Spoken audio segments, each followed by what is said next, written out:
Dark night, quiet street, and a woman walking with a backpack on her shoulders, heading home. A motorcycle slowly approaches, pulls up beside her, and the pair starts that interview-style approach typical of those who want to take everything they can.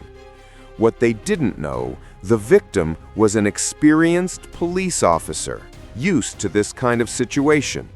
She watches calmly, waits for the threatening phrase, and, at the right moment, reacts in a technical and swift way, just as she was trained to do.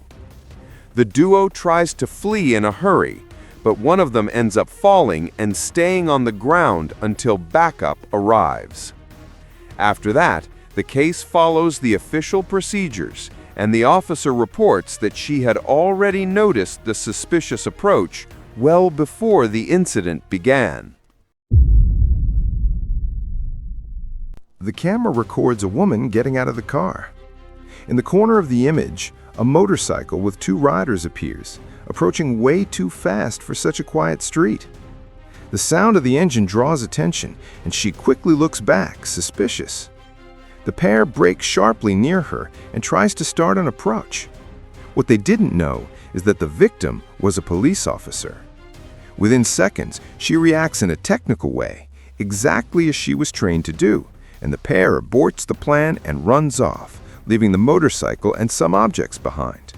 One of them is so disoriented that he almost trips while trying to run.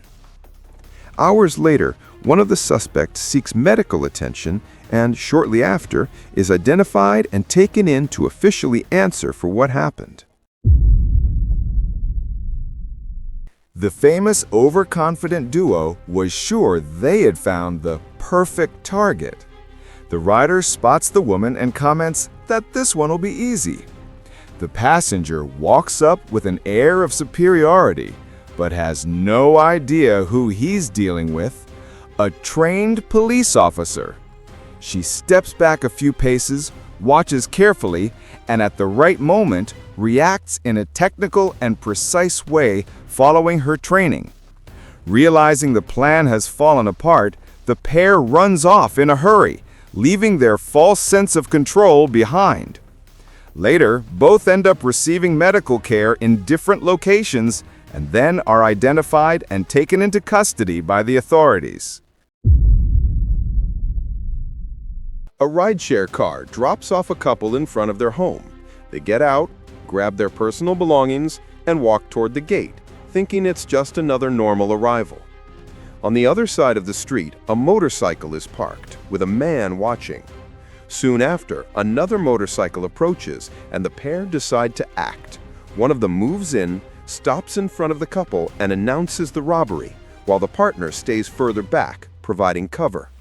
A pedestrian passing by notices the danger and quickly moves away. What the attacker didn't know is that the woman in the couple is a police officer. Realizing the situation, she identifies herself, reacts quickly and professionally, and the attacker runs off in a hurry, along with the partner on the other motorcycle. The rideshare driver pulls away with the car, trying to get out of the area, and the pedestrian keeps watching from a distance. Later on, a suspect checks into a nearby hospital with injuries and ends up being detained after being recognized. The other person involved is not located at that moment. Calm morning, clear sky, normal routine. In the corner of the footage, a woman appears. She looks back, visibly alert. Another woman, dressed in black, also stops and watches the street. Within seconds, the atmosphere changes. A man in a soccer jersey approaches with firm steps. Suddenly, he pulls out a gun and points it toward the group on the sidewalk. There are screams, people running, and a mother quickly pulls a child away. What he didn't know is that among the people there was an off-duty police officer. Trained for this kind of situation, she reacts quickly and stops the suspect's action. He falls and surrenders, remaining on the ground. The man is then assisted and taken to the hospital under custody, and the case proceeds for investigation and legal processing.